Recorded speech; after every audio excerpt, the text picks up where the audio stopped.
Hello viewers, welcome to my channel. मैं doctor Usha Uddar बोल रही हूँ। आज हम देखेंगे कि वैक्सीन बनाने में कितना टाइम लगता है। व्यूअर्स है वो कमेंट में ऐसा बोलते हैं कि वैक्सीन कब आएगा मैडम, वैक्सीन कब आएगा।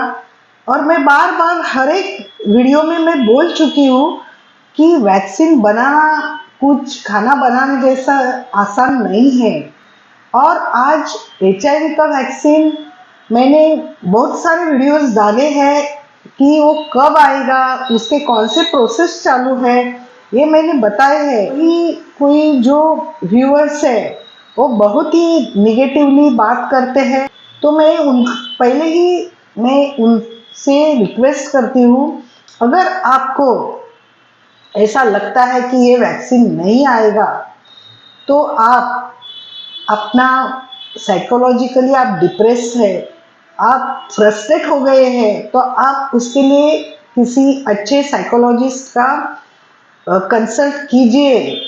क्योंकि अगर आप घड़ी घड़ी वही बात बताएंगे तो आपके शरीर पे असर हो जाएगा। और अगर ये आपको अच्छा वीडियो नहीं लगता है तो आप यहाँ से निकल जाइए।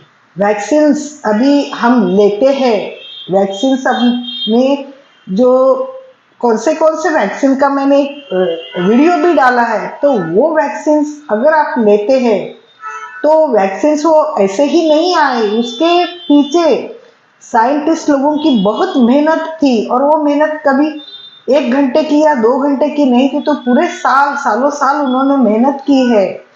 तो आज हम देखेंगे कि वो वैक्सीन्स कौन से वैक्सीन्स बनाने में कितने साल लगे।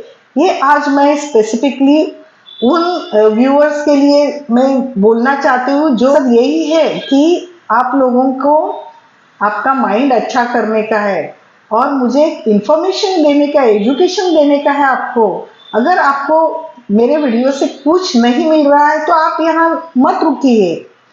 तो चलिए आज देखते हैं कि अलग अलग डिजीजेस के जो वैक्सीन थे वो किस तरह से बनाए गए। तो जो पहला वैक्सीन था वो टाइफाइड का था। टाइफाइड ये कितने कब उनको डिटेक्ट किया, 1884 मीन्स 1884 में टाइफाइड डिजीज जो था वो डायग्नोस हो गया यानी वो साल्मोनेला टाइफी की वजह से होता है, ये साइंटिस्ट ढूंढ निकाला। अभी ये 1884 में 1884 में उसका डायग्नोसिस हो गया, लेकिन उसका उपचार भी उन्होंने किया, लेकिन उससे ज़्यादा पेशेंट्स मरने लगे। तो उन्होंने वैक्सीन का इम्प्लीमेशन भी वही साल किया। लेकिन आपको ताज्जुब होगा, वो प्रोसीजर इतना लंबा था कि उसका वैक्सीन आने के लिए कितने साल बीते मालूम है आपको?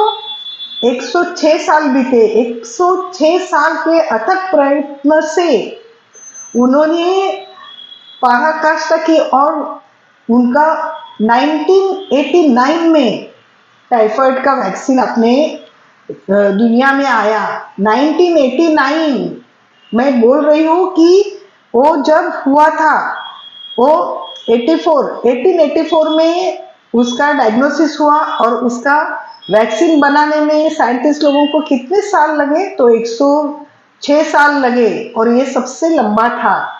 और आज भले वो पीढ़ी ने उसका, लेकिन आज की पीढ़ी टाइफाइड रहित हो गई है।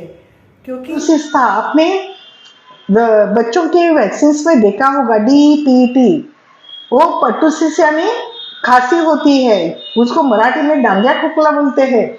तो ये जो भी था तो उसमें मरने के चांसेस ज्यादा थे। अभी ये 1906 में डायग्नोस हो गया कि पर्टुसिस होता है, और उसका जो ये आया अपना वैक्सीन वो 1995 में आया, मतलब 89 इयर्स के बाद आया वो। और अभी हर एक बच्चे को हम DPT के रूप में जो इम्यूनाइजेशन बोलते हैं वो देते हैं, और उसका भी हमको अभी नहीं दिखने को मिला है। तीसरा जो था वो पोलियो का था वायरस। वो पोलियो का वायरस सैट और सैबिन ये साइंटिस्ट ने ढूंढा था और 1908 मीन्स 1908 में उसको पोलियो का जो ये था वायरस वो डिटेक्ट हुआ।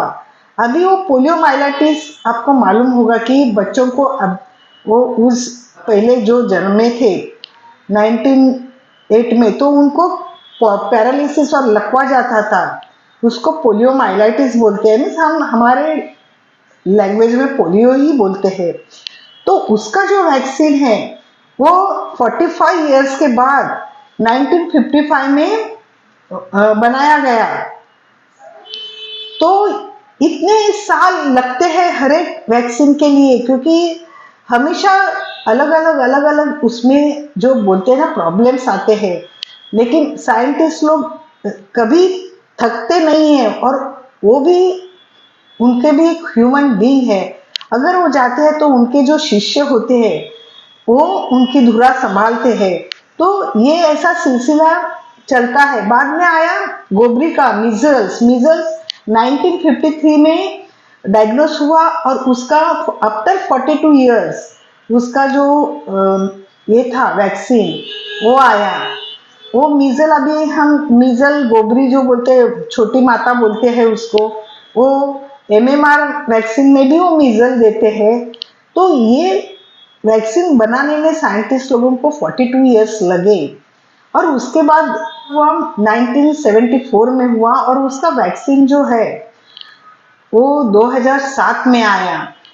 तो इसके लिए 33 इयर्स लगे, लेकिन उसके रोटा वायरस आया। रोटा वायरस डिटेक्ट कब हुआ तो 1973 में हुआ और 25 इयर्स बाद में उसका वैक्सीन आया। 1998 में आया है उसका वैक्सीन। तो रोटा वायरस ये क्या करता है, वो डायरिया देता था बच्चों में, बड़ों में भी होता था और वो उसके जो चांसेस थे मृत्यु के वो ज़्यादा होते थे। लेकिन धीरे धीरे अथक प्रयत्न से वो जो साइंटिस्ट थे उन्होंने उनके वैक्सीन्स बनाए। अभी वो लेटेस्ट जो वैक्सीन्स आया वो कौन सा आया, हेपेटाइटिस बी, और उसको हेपेटाइटिस बी 1965 में डिटेक्ट हुआ कि ये जो बीमारी है वो हेपेटाइटिस बी से होती है। और वो आपको मालूम है हेपेटाइटिस बी भी जो है वो सेक्सुअली ट्रांसमिटेड भी होता है। तो अगर उसका वैक्सीन आने के लिए 16 साल गए तो भी बहुत कम साल गए और उसने 1981 में हेपेटाइटिस बी का वैक्सीन आया। और अभी जो लास्ट जो है जिसकी हम राह देख रहे हैं कि HIV का वैक्सीन कब आएगा, तो HIV का वैक्सीन प्रोसेस में है और WHO ने 2030 तक HIV इरेडिकेट करने का ऐलान किया है। तो अगर आप लोगों को इतने साल आप लोगों ने ERT खाई है और मैंने इसके पहले के वीडियोस में भी बोला है कि ERT की दवा भी जब मैं मेडिकल स्कूल में थी 78-80 में तो इलाज नहीं था और सब इतने घर उद्ध्वस्त हो गए, इतने माँ बाप मर गए और जो बच्चे थे उनकी भी हालत देखने लायक थी। तो वो जो ERT के ड्रग्स आने के लिए भी 80 से 2004 तक गोलियां बनाने में गई। तो भी आप बहुत ये पीढ़ी बहुत लकी है HIV बाधित की, उनके पास ERT तो है और वो एक नॉर्मल जिंदगी जी रहे हैं।